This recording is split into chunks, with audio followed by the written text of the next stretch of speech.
হাবিবা ও হিমির দুঃসাহসিক অভিযান। একটি ছোট্ট গ্রামে বাস করত হাবিবা এবং তার ছোট বোন হিমি।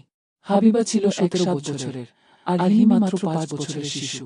দুই বোনের সম্পর্ক ছিল খুব গভীর, যদিও বয়সের ব্যবধান অনেক ছিল, তবু তারা একে অপরের জন্য সবকিছু করতে প্রস্তুত ছিল। হাবিবা সবসময় ছোট বোন হিমিকে সুরক্ষিত রাখতে চাইত, কিন্তু হিমি ছিল একদম সাহসী, নতুন কিছু করার প্রতি আগ্রহী। একদিন গ্রামের পাশের জঙ্গলে অদ্ভুত কিছু ঘটনা ঘটতে শুরু করল।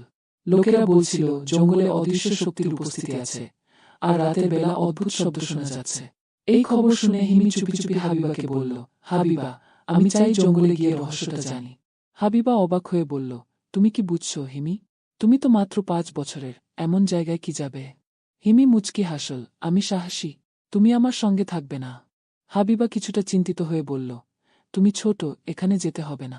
কিন্তু ঠিক আছে, তুমি যদি সত্যিই যেতে চাও, তাহলে আমি তোমার সঙ্গে থাকব, তবে সতর্ক থাকতে হবে। তারা দুজন হাত ধরে জঙ্গলের দিকে রওনা দিল। হাবিবা জানত তার ছোট বোন খুব সাহসী, কিন্তু সে তো শিশু, তাই তাকে সুরক্ষিত রাখতে হবে। জঙ্গলের দিকে এগিয়ে যেতে যেতে হিমি বারবার নতুন কিছু দেখার জন্য উৎসুক হয়ে যাচ্ছিল, আর হাবিবা তাকে সাবধান করে দিচ্ছিল। যতই তারা গভীরে ঢুকছিল, ততই অদ্ভুত শব্দ আরও স্পষ্ট হচ্ছিল। হিমি আরও উত্তেজিত হয়ে বলল, হাবিবা, এই তো সেই জায়গা যেখানে লোকেরা বলেছে অদ্ভুত কিছু ঘটে। হাবিবা একটু ভয়ে ভয়ে বলল, দয়া করে সাবধানে চলো। একসময় তারা একটি বড় গাছের নিচে পৌঁছাল। সেখানে কিছু অদ্ভুত ছায়া দেখাল।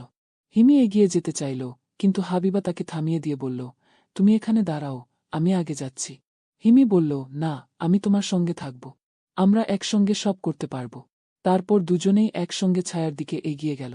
তারা দেখতে পেল যে গাছের নিচে একটি প্রাচীন গুহার মুখ ছিল। হিমি আনন্দিত হয়ে বলল, এটা তো সেই গুহা যা গ্রামের লোকেরা ভয় পায়। হাবিবা কিছুটা ভয় পেয়েছিল, কিন্তু সে জানত ছোট বোনকে ভয় দেখানো যাবে না। তারা গুহার ভেতরে ঢুকে পড়ল। গুহার মধ্যে একদম অন্ধকার ছিল, তবে হিমি তার হাতে থাকা ছোট একটা লাইট দিয়ে পথ দেখছিল। হাবিবা তাড়াতাড়ি এগিয়ে যাচ্ছিল, কিন্তু সে ভাবছিল এই জায়গা কতটা নিরাপদ। গুহার মধ্যে কিছু অদ্ভুত চিত্র আঁকা ছিল, যা বুঝতে হাবিবা একটু সময় নিল। হিমি মুচকি হাসল, তুমি ভাবছ হাবিবা? আমি মনে করি এই ছবিগুলো আমাদের একটা পথ দেখাচ্ছে। তারা আরও গভীরে গিয়ে দেখতে পেল একটি ঝর্ণার পাশে একটা রহস্যময় হীরে ঝলমল করছে। হিমি আনন্দিত হয়ে বলল, হাবিবা, এটা নিশ্চয়ই সেই শক্তির উৎস। হাবিবা একটু চিন্তিত হয়ে বলল, আমরা কি এখানে নিরাপদে থাকতে পারব?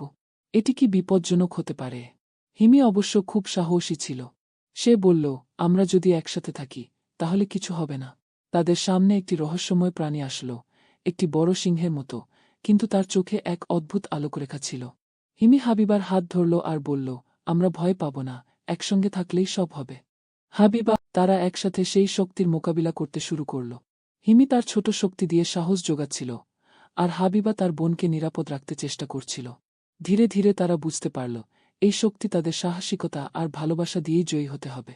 শেষে তারা সেই শক্তিকে শান্ত করে এবং রহস্য উন্মোচন করে। গ্রামে ফিরে এসে তারা তাদের অভিজ্ঞতা জানাল। গ্রামবাসীরা তাদের সাহসিকতায় অবাক হয়ে গেল, এবং তাদের সম্পর্ক আরও গভীর হল। এই দুঃসাহসিক অভিযানের পর হাবিবা এবং হিমি একে অপরকে আরও ভালোভাবে বুঝতে পারল। বয়সের পার্থক্য ছিল, তবে তাদের ভালোবাসা আর একে অপরের প্রতি অটুট বিশ্বাসী ছিল তাদের আসল শক্তি।